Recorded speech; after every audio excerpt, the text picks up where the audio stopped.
દ્વારકામાં બાળ રમતોત્સવનો પ્રારંભ થયો। દ્વારકા ખાતે નાની બાળાઓના હસ્તે દીપ પ્રાગટ્ય કરી રમતોત્સવને ખુલ્લો મૂક્યો હતો। આ રમતોત્સવમાં દોડ, કબડ્ડી, ખોખો, યોગ, ગોળાફેંક સહિતની હરીફાઈ યોજાઈ હતી। બાળકોનો સર્વાંગી વિકાસ થાય તે હેતુથી આ રમતોત્સવનું આયોજન કરવામાં આવ્યું હતું।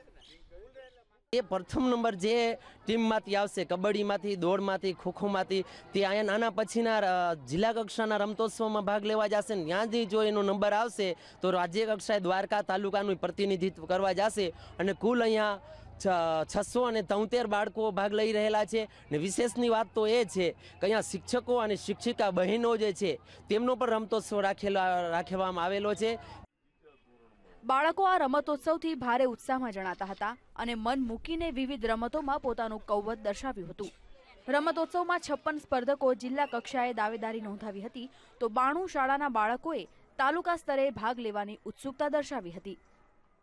अमे सीआरसी कक्षाए जीतीने बीआरसी कक्षाए आव्या छे। एमां अमारो एक मैच टाई थयो छे अने बीजो मैच हवे रमवानो छे। एमां पण अमे जीतीने राज्य कक्षाए जईशुं अने अमने आ रमत उत्सवमां खूब आनंद थयो छे। अमारा शिक्षकश्रीए अमारा आचार्यश्रीए अमने खूब प्रोत्साहन आप्युं छे।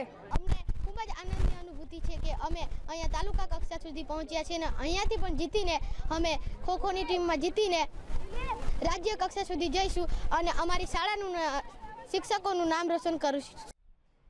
बाळकोने प्रोत्साहित करवा जिल्ला शिक्षणाधिकारीओ सहित नगरपालिकाना अधिकारीओ अने द्वारका बीआरसीना होद्देदारो हाजर रह्या हता। विजेता स्पर्धकोने शील्ड अने प्रमाणपत्र एनायत करवामां આવ્યા હતા। અંતે રાષ્ટ્રગીતના ગાનથી રમતોત્સવ પૂર્ણ થયો હતો। રાજુ રૂપારેલિયા, વીટીવી, દ્વારકા।